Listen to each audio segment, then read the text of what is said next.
ओम श्री गणेशाय नमः। ओम नमो भगवते वासुदेवाय। श्रीमद् भागवत में चतुर्थ स्कंद 29वां अध्याय प्रारंभ करते हैं। पुरुंजनोपाख्यान का तात्पर्य। राजा प्राचीन बरही ने कहा, भगवान, मेरी समझ में आपके वचनों का अभिप्राय पूरा नहीं आ रहा है। विवेकी पुरुष ही इनका तात्पर्य समझ सकते हैं, हम कर्म मोहित जीव नहीं। श्री नारद जी ने कहा, राजन, पुरंजन नगर का निर्माता जीव है जो अपने लिए 1, 2, 3, 4 अथवा बहुत पैरों वाला या बिना पैरों का शरीर रूप पुर तैयार कर लेता है। उस जीव का सखा जो अविज्ञात नाम से कहा गया है वह ईश्वर है, क्योंकि किसी भी प्रकार के नाम, गुण अथवा कर्मों से जीवों को उसका पता नहीं चलता। जीव ने जब सुख दुख स्वरूप सभी प्राकृत विषयों को भोगने की इच्छा की, तब उसने दूसरे शरीरों की अपेक्षा 9 द्वार, 2 हाथ और 2 पैरों वाला मानव देह ही पसंद किया।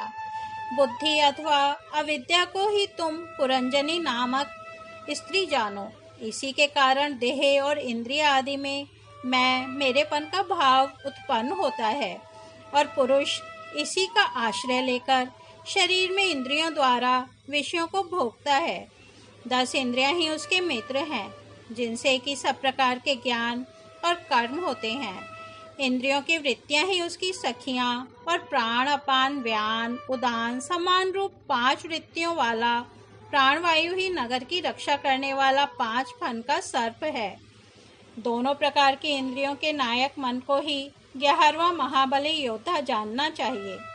शब्द आदि 5 विषय ही पांचाल देश हैं, जिसके बीच में वह 9 द्वारों वाला नगर बसा हुआ है।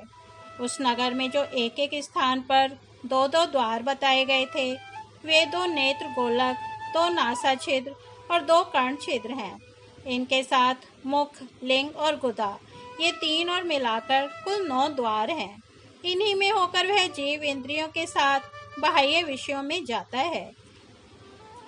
इसमें 2 नेत्र गोलक, 2 नासा छिद्र और 1 मुख, ये 5 पूर्व के द्वार हैं। दाहिने कान को दक्षिण का और बाएं कान को उत्तर का द्वार समझना चाहिए। गुदा और लिंग, ये नीचे के 2 छिद्र पश्चिम के द्वार हैं। खद्योता और आविर्मुखी नाम के जो द्वार हैं, एक स्थान पर बतलाए थे, वे नेत्र गोलक हैं तथा रूप विभ्राजित नाम का देश है, जिसका इन द्वारों से जीव चक्षु इंद्रिय की सहायता से अनुभव करता है। चक्षु इंद्रियों को ही पहले द्विमान नाम का सखा कहा गया है। दोनों नासा छिद्र ही नलिनी और नालिनी नाम के द्वार हैं और नासिका का विषय गंध ही सौरभ देश है तथा घ्राणेन्द्रिय अवधूत नामक मित्र है। मुख मुख्य द्वार नाम का द्वार है, इसमें रहने वाला वागेंद्रिय विपण है और रसनेन्द्रिय रसविद रसज्ञ नाम का मित्र है। वाणी का व्यापार आपण है और तरह तरह का अन्न बहुधन है तथा दाहिना कान पितरहु और बायां कान देवहु कहा गया है। कर्म कांड रूप प्रवृत्ति मार्ग का शास्त्र और उपासना कांड रूप निवृत्ति मार्ग का शास्त्री क्रमशः दक्षिण और उत्तर पांचाल देश हैं। इन्हें श्रवणेन्द्रिय रूप श्रुतधर की सहायता से सुनकर जीव क्रमशः पितृयान और देवयान मार्गों में जाता है। लिंग ही आसुरी नाम का पश्चिमी द्वार है।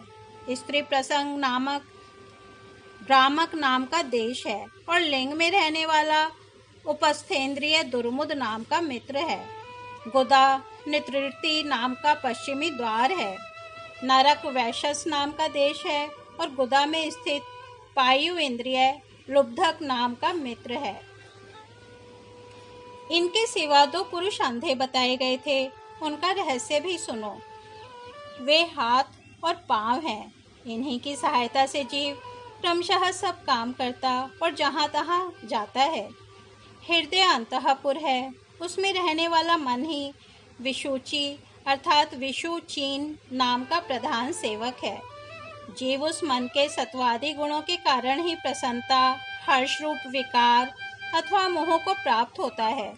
बुद्धि अर्थात राजमहिषी पुरंजनी जिस जिस प्रकार स्वप्नावस्था में विकार को प्राप्त होती है और जागृत अवस्था में इंद्रियादि को विकृत करती है, उसके गुणों से लिप्त होकर आत्मा अर्थात जीव भी उसी उसी रूप में उसकी वृत्तियों का अनुकरण करने को बाध्य होता है।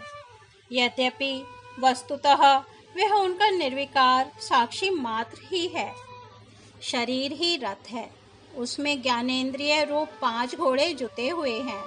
देखने में संवत्सर रूप काल के समान ही उसका अप्रतिहत वेग है। वास्तव में वह गतिहीन है।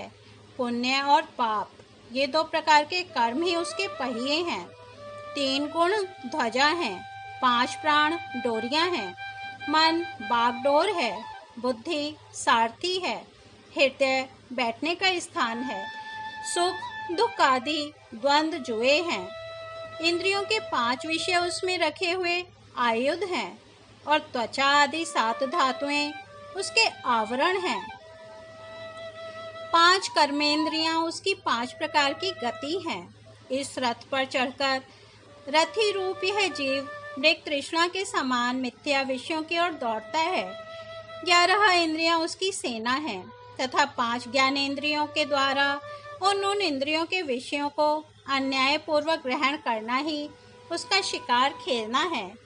जिसके द्वारा काल का ज्ञान होता है वह संवत्सर ही चांडवेग नामक गंधर्व राज है।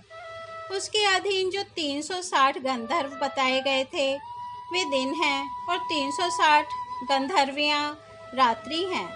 ये बारी बारी से चक्कर लगाते हुए मनुष्य की आयु को हरते रहते हैं।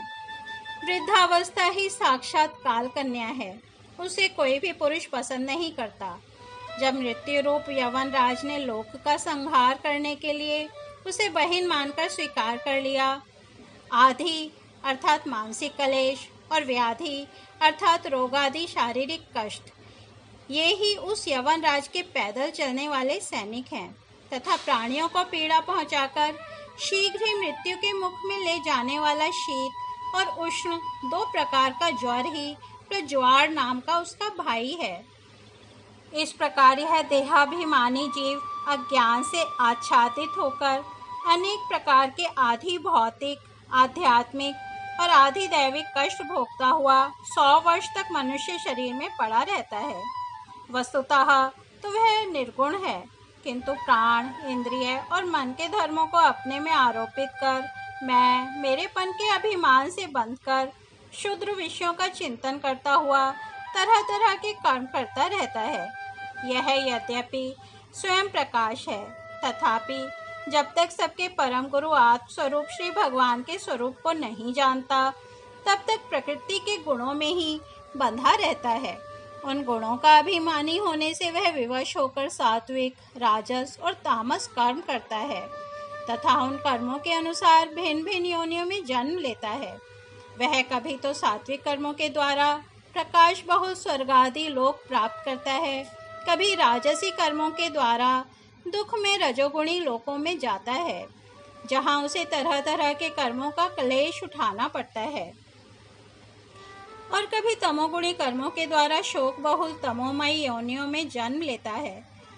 इस प्रकार अपने कर्म और गुणों के अनुसार देव योनि, मनुष्य योनि अथवा पशु पक्षी योनि में जन्म लेकर वह अज्ञानांध जीव कभी पुरुष, कभी स्त्री और कभी नपुंसक होता है। जिस प्रकार बेचारा भूख से व्याकुल कुत्ता दर दर भटकता हुआ अपने प्रारब्ध अनुसार कहीं डंडा खाता है और कहीं भात खाता है, उसी प्रकार यह जीव चित्त में नाना प्रकार की वासनाओं को लेकर ऊंचे नीचे मार्ग से ऊपर नीचे अथवा मध्य के लोकों में भटकता हुआ अपने कर्मानुसार सुख दुख भोगता रहता है। आधि दैविक, आधि भौतिक और आध्यात्मिक इन 3 प्रकार के दुखों में से किसी भी एक से जीव का सर्वथा छुटकारा नहीं हो सकता। यदि कभी वैसा जान पड़ता है तो वह केवल तात्कालिक निवृत्ति ही है। वह ऐसी ही है जैसे कोई सिर पर भारी बोझा ढोकर ले जाने वाला पुरुष उसे कंधे पर रख ले। इसी तरह सभी प्रतिक्रिया अर्थात दुख निवृत्ति जाननी चाहिए। यदि किसी उपाय से मनुष्य एक प्रकार के दुख से छुट्टी पाता है तो दूसरा दुख आकर उसके सिर पर सवार हो जाता है। शुद्ध हृदय नरेंद्र, जिस प्रकार स्वप्न में होने वाला स्वप्नांतर उस स्वप्न से सर्वथा छूटने का उपाय नहीं है, उसी प्रकार कर्म फल भोग से सर्वथा छूटने का उपाय केवल कर्म नहीं हो सकता, क्योंकि कर्म और कर्मफल भोग दोनों ही अविद्या युक्त होते हैं। जिस प्रकार स्वप्नावस्था में अपने मनोमय लिंग शरीर से विचरने वाले प्राणी को स्वप्न के पदार्थ न होने पर भी भासते हैं, उसी प्रकार ये दृश्य पदार्थ वस्तुतः न होने पर भी जब तक अज्ञान निद्रा नहीं टूटती बने ही रहते हैं और जीव को जन्म मरण रूप संसार से मुक्ति नहीं मिलती।